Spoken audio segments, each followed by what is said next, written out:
The half-mile concrete paperclip that's Martinsville Speedway holds special meaning to Brian Vickers because it's just 60 miles from his hometown of Thomasville, North Carolina. But sadly, Brian didn't get the finish that he wanted, nor that the 55 team probably deserved because of early wreck and the massive damage to the car that put us 4 laps down. We were never able to recover from this. Now, Clint Bowyer in the number 15 AAA Insurance Toyota had a shot at winning this race, leading 33 laps until he got stuck behind a slow car in his line at the end on the final restart.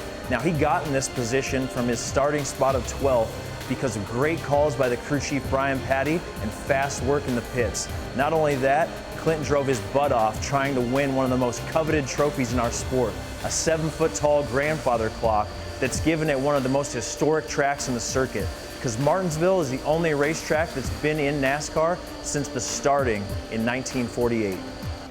As you saw the hood fly up on Brian Vickers' car this weekend, one of our questions was, how does this happen with so many hood pins? Well, these cars have 4 hood pins in the nose of them that hold the hood down.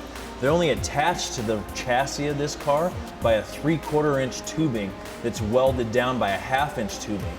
And coincidentally enough, this lines up perfectly with the back bumper brace of the car. Now, when a car runs into the back of another, what will happen is this carbon fiber splits, pushing those hood pins back, and the minute air gets underneath this hood, it acts like a sail and pops up. This leads us into our next question about what we do with sheet metal that we cut off the car at the track.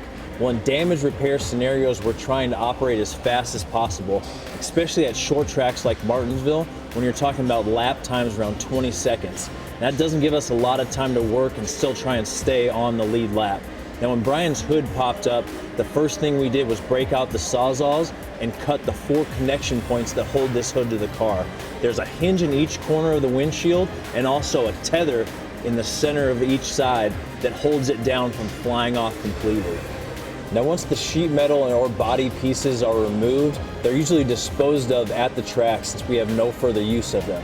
If it's something like one of these expensive carbon fiber hoods that wasn't damaged that much, we might bring it back to the shop to try and reuse it later. One of the questions that we received this week was about the in-car fire extinguisher system. But to get a closer look, we got to dive inside the car that Michael drove at Talladega last week.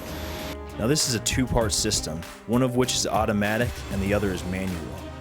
The automatic portion is located under the deck lid where the fuel cell is.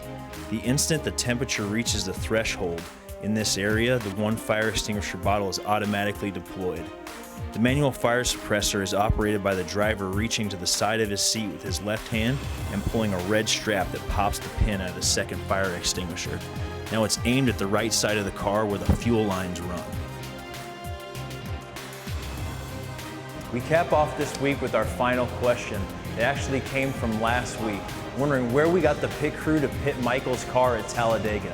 Well, here in the MWR Performance Center, we don't only train the 15 and 55 pit crews, but we also have a full backup pit crew as well as a developmental pit crew. Now, these developmental guys are young guys that are just getting into the sport, and we're grooming them for the future of our program.